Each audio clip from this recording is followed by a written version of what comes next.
na entourage ya Kabila alingaki atika Kabila abeta troisième penalty po yazaki na problème na Kabila te. Kabila pe lokola azalaki na problème nde Kabila salaki ke akimisa ye abimise na mboka akomisa ye exilé politique mais ezalaki ba jeune bago basalaki oyo lelo emonani ba kutani lisusu bakomi komonte complot ndenge nini bakosala po ba détruire président de la République Fachi Beton Kaseko Simba te.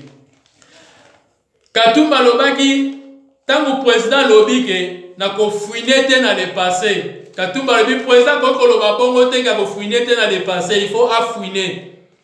Mais lelo yo e komi tour na ye akoyi na kata problème, akomi ko condamner malobo ye moko lobaki, akomi ko loba, akomi ko soutenir président affouiner te na le passé.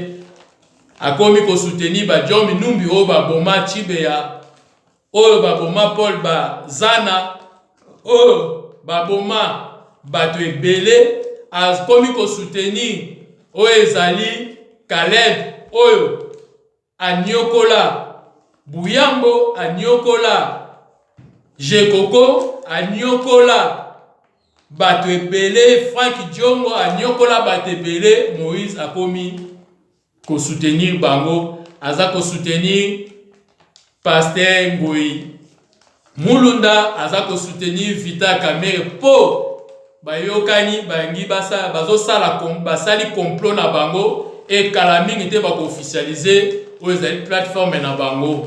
Ndeto senga na bino botika politique na IDPS boyebi politique te. Biso toza ba aigle toyani kolo. La crache du capot ne peut pas tendre la lumière des étoiles. Donc, soya crapaud et kobi kozwa lumière ya étoile te, to et kobi pe kozwa aigle te. Aigle azali kolo, aigle de Fachi Beton. Misala na bango ya mabe e monani. Toleki ne mozito balobi basa la marche le 15 septembre. Mais de ebisi bino déjà bomemaka ba mateka ba mai po na marche wana bokozwa gaz po tomoni ntina ya marche te oyo bino bokoki kosala. Makambo ya seni etalaki ba confession religieuse etalaki biso ba politicien te. Soki bango baponaki Denis Kadima ezali président Fachi te. Botika na bino makambo bino boza koloba. Président Fachi te moto aponaki Denis Kadima. Merci toleki tokei na likambo ya détournement des fonds oyo ya COVID-19 corona oyo bakangi papa na biso ministre ya santé Eteni Longondo. Likolo ya mbongo agéraki bien te IGF tanga kedaki ko auditionner na ministère akutaki ba détournement. Mais bato balobaki ke bakangaka bata IDPS te, bakangaka kaka bato ya bakamu ko boy. Mais papa Eteni Longondo muta IDPS oyo biso tolingaka oyo zosala biso pasi na mitema kasi ye wana akei tokoloba nini ezali justice ndazo sala musala.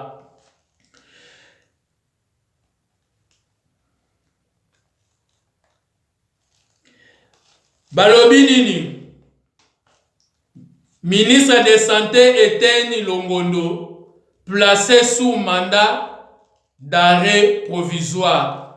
Donc aza sous mandat d'arrêt provisoire. Justice alandelaka aluka yeba kino bako silisa dossier bako sambisa bako luka koyeba soki aza innocent bako libéré kasi soki akwe na bambeba bako kanga ye.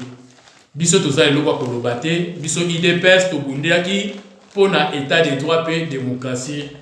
Siko soki biso moko tokwe na kati ya piège oya biso moko tokoloba nini eloko koloba ezate. toleki na affaire drogue Bombé. Police balobi la police démantelée. La police démantelée une usine et neutralisé 60 consommateurs. Usine de drogue. Donc, police bake ko découvrir usine ya bato basalaka drogue. Ezaka kana ndako moko ya munene bato bamona batia drapeau ya Congo na drapeau ya Nations Unies. Bato bayebaki te nini ezala na kati. Tango police bake ko cheke bake ko kuta basak na basak ya ba drogue o babengi Bombé. Sa drogue oyo eza ko bebisa jeunesse avenir ya bana. Moto soko ameliango azoko kolala ya kofukama ya kongunzama aza komieba lisusu te. Et balobi après 60 consommateurs wana police aye kokanga lisusu 100 personnes oyo bazaki ko utiliser et bakolo drogue oyo baza ba Tunisien.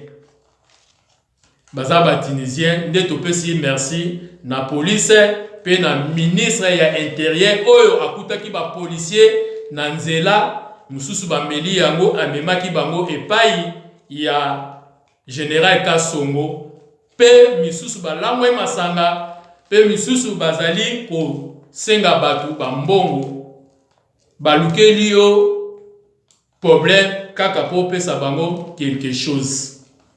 Merci na police na musala oyo eza kosala. Tokiti na affaire IGF. Oh, pardon bandeko, tosilisi problème ya IGF parce que IGF awuti balobi nini IGF traduit en justice le gouverneur Matubwana pour le détournement des fonds. IGF a traduit le sous-gouverneur ya ba Congo na justice pour na détournement des fonds. Tokoluka toyeba ba information ozo kene ndenge nini nde tokoya lisusu epa na bino koyebisa bino makambo ya gouverneur ya ba Congo tobengi Congo central eke ndenge nini ekomi ndenge nini. Tokiti na mboka oyo babengi Akipushi na l'est ya pays na biso eza territoire moko kuna bayebisi biso ezali na 500 enfants